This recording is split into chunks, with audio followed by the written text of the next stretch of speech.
Arístipo de Cirene, filósofo grego, já defendia em seu tempo que o prazer era o bem supremo do ser humano. O hedonismo, nome que recebeu sua doutrina, é hoje amplamente cultivado. As pessoas buscam o prazer em tudo o que fazem e, nesta ânsia, podem acabar fugindo da realidade. O problema, entretanto, está na falta de limites. Esquecer dos problemas é uma ótima alternativa para uma vida mais saudável, mas pode ser extremamente prejudicial quando, por exemplo, utilizam-se mecanismos tais como o álcool, as drogas e os aparelhos eletrônicos, que podem levar ao vício e, assim, fugir da realidade. O prazer é um conjunto de sensações que produzem bem-estar. Essas sensações são frutos de substâncias químicas liberadas pelo sistema nervoso central, mais especificamente pelo sistema límbico. O sistema límbico é uma estrutura que fica na parte mais profunda do encéfalo, conhecida como paleocórtex, e existe na escala filogenética desde os répteis. O prazer é uma recompensa que o nosso cérebro nos dá quando nós atingimos um determinado objetivo. As recompensas elas podem ser subdivididas em duas grandes classes, as chamadas recompensas tardias e as recompensas imediatas. As tardias são sempre os nossos grandes projetos, são aquelas que demandam tempo e energia. São as mais difíceis da gente atingir, mas quando atingimos, elas produzem um processo de prazer duradouro. Já as recompensas imediatas, elas produzem prêmios inócuos, quase sempre seguidas de frustração. São projetos curtos que podemos executá-los várias vezes por dia. O ser humano desfruta das facilidades criadas pela tecnologia para ficar preso ao comodismo. Sem um incômodo que pressione a realidade e agrave a situação-problema, o indivíduo não estará apto a mudanças e a sociedade se instalará na anomia. Ao contrário de construirmos uma sociedade autônoma, estarmos encarcerados na anomia significa não amadurecermos, não nos desenvolvermos, de modo com que estaremos regredindo ao buscar somente o prazer e esquecendo de nossa realidade. E você, já pensou em quanta tecnologia nos cerca?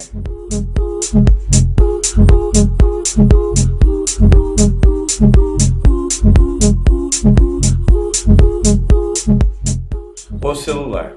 O celular é um excelente exemplo e é visto de maneira geral como um objeto essencial em nossas vidas.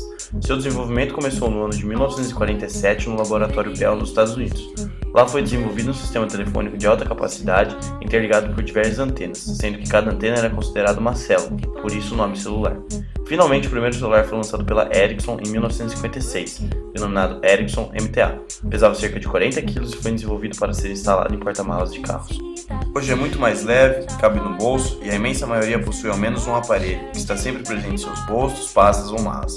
Até mesmo os mais conservadores submetem-se a todas suas facilidades e utilidades. Tornou-se, portanto, muito popular ao longo dos anos. Atualmente já são mais de 224 milhões de aparelhos para 192 milhões de habitantes. Segundo uma pesquisa do IBGE, o crescimento do uso pessoal de celulares brasileiros com mais de 10 anos foi de 107,2%. Em 2011, eram 115,4 milhões dos donos brasileiros de celular, o que representava 69,1% da população com mais de 10 anos. 7 anos antes, o número de consumidores era de 55,7 milhões de pessoas. O que também cresceu foi o tempo diário gasto com o celular. De acordo com um estudo realizado com 2.314 pessoas no Reino Unido, a maioria utiliza aproximadamente 90 minutos por dia. Em um ano, isso equivale a 32.850 minutos, ou aproximadamente 23 dias. O estudo também aponta que ao longo de sua vida esse tempo médio é de 1.414 dias, ou seja, cerca de 4 anos. Essa surpreendente tecnologia também possui, é claro, pontos positivos. É possível comunicar-se em tempo real em situações de emergência e também são como computadores do tamanho de nossas mãos. Com eles é possível compreender o universo todo digitando apenas algumas poucas palavras, pois a informação nos é dada de maneira simples e imediata. Sem comentar a diversão que ele pode proporcionar aos seus usuários por meio de jogos, vídeos e os tão famosos apps ou aplicativos. Porém, é muito comum essa tecnologia tornar-se um vício. Face diante de tantos dados e números a questão: precisa ser usada de maneira full-time, ou seja, tanto tempo, o tempo todo? Aristóteles, grande pensador grego, em sua obra Ética Nicômaca, refletiu sobre ações que podem nos humanizar e aquelas que, ao contrário, nos desumanizam. Para ele existem os vícios de falta e os vícios de excesso. A virtude é encontrar o equilíbrio, e estar nos extremos significa, portanto, nos desumanizar. Assim sendo, não utilizar o telefone celular de maneira alguma ou utilizado de maneira excessiva são erros, fazendo com que seja necessário balancear o seu uso. Com os aparelhos celulares, a vida tornou-se imediata. Estamos conectados 24 horas por dia em um mundo que não é o nosso, um mundo virtual, no qual as relações são distantes e frágeis. Hoje em dia, independente da hora, local e situação, não atender o telefone tornou-se algo quase inaceitável. As pessoas desenvolveram o desejo, a vontade e a necessidade de se comunicarem uma com as outras sem esperar por isso. Outro problema muito sério é a falta de relações interpessoais. As pessoas não valorizam mais aquelas que estão ao seu lado. Em lugares públicos é muito comum ver as pessoas sentadas juntas, porém cada uma olhando para sua própria tela de smartphone. Agem dessa maneira por compulsão, porque essa atitude já virou algo inconsciente. Até mesmo as relações entre pais e filhos estão mais desgastadas por causa dos celulares. E nesse ponto podemos considerar o celular uma droga, e nós os usuários dessa droga. Novamente citando o ilustre Aristóteles, quando temos um vício, nós nos desumanizamos. Os acidentes e os perigos. A facilidade de usar o celular faz com que o usemos em todos os momentos. Uma pesquisa conduzida pela National Safety Council, Conselho de Segurança Nacional, NSC, dos Estados Unidos indica que 25% dos acidentes de trânsito do país foram resultados do uso indevido de telefones celulares. Segundo o relatório da instituição, o simples ato de manusear o dispositivo reduz pela metade a atenção do motorista. Além disso, falar ao celular não é perigoso só para os motoristas. Em 2010, segundo a mesma pesquisa da National Safety Council, mais de 1.500 pedestres lesionaram devido ao uso do celular durante a caminhada. Entre todos os acidentes, falar ao celular esteve envolvido em 69% desses, enquanto enviar mensagem representam 9%. O uso excessivo do celular pode trazer, portanto, sérias consequências para o indivíduo. Com o progresso tecnológico mais recente, o esforço humano foi sendo substituído por máquinas e equipamentos, e novos hábitos foram sendo criados. Os dispositivos eletrônicos ocupam cada vez mais o espaço dos jogos e das atividades físicas nas vidas das crianças, as quais deste modo adquirem comportamentos sedentários. Hoje elas preferem utilizar o celular a praticar esportes, contribuindo assim, por exemplo, com a obesidade. Além disso, os adolescentes que dormem pouco devido a esse vício prejudicam a produção de hormônios como o GH, responsável pelo crescimento, e a leptina, um importante regulador da saciedade. As emoções, portanto, também são abaladas com os exageros da portabilidade. O jovem com uma expectativa permanente em torno das chamadas SMS e afins sofre um enorme desgaste psicológico. Com o tempo, esse estado de alerta constante pode se transformar em crise de ansiedade ou até em depressão. O hábito de ligar ou mandar torpedos para os amigos pode virar dependência e, no caso, a situação exige apoio profissional.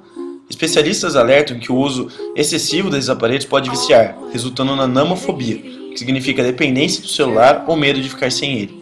Estudos apontam que as mudanças causadas no cérebro pelo abuso na utilização do celular são similares aos efeitos de drogas químicas, como o álcool e a cocaína. A dependência pela tecnologia é comportamental, enquanto as outras são químicas, mas todas causam o mesmo desgaste na rede neural, ou seja, na mesma área do cérebro, dizem os especialistas. O celular com acesso à internet é um caminho fácil de busca de prazer. Porém, trata-se da classe de recompensa imediata, que é seguida de frustração. Para que essa sensação negativa não ocorra, o nosso cérebro recorre ao acesso reverberante desse mecanismo de prazer imediato, instituindo assim o vício, a dependência. Em suma, o celular trouxe-nos vários privilégios. Entretanto, não podemos abusar desse aparelho, visto que o seu uso em excesso pode causar graves problemas de saúde, além de provocar acidentes. Recomenda-se, portanto, que os adolescentes não troquem as horas de sono e de estudos para utilizar o aparelho. Já que a sociedade introduziu os celulares, precisa descobrir mecanismos para amenizar o problema do vício. Caso contrário, tornaremos-nos seres irracionais com a tecnologia nas mãos, uma vez que, sem compreender as máquinas, nada mais conseguimos fazer. A sociedade irá, portanto, regredir, voltar no tempo e, consequentemente, perder tudo o que produziu.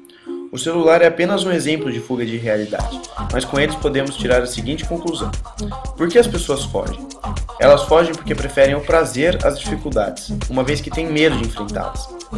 Assim, utilizam mecanismos como o celular para buscar o prazer e fugir da realidade. É necessário encarar, enfrentar os obstáculos da vida, mas sempre com os pés no chão, para não escapar do real. Afinal, quem é que não tem problemas?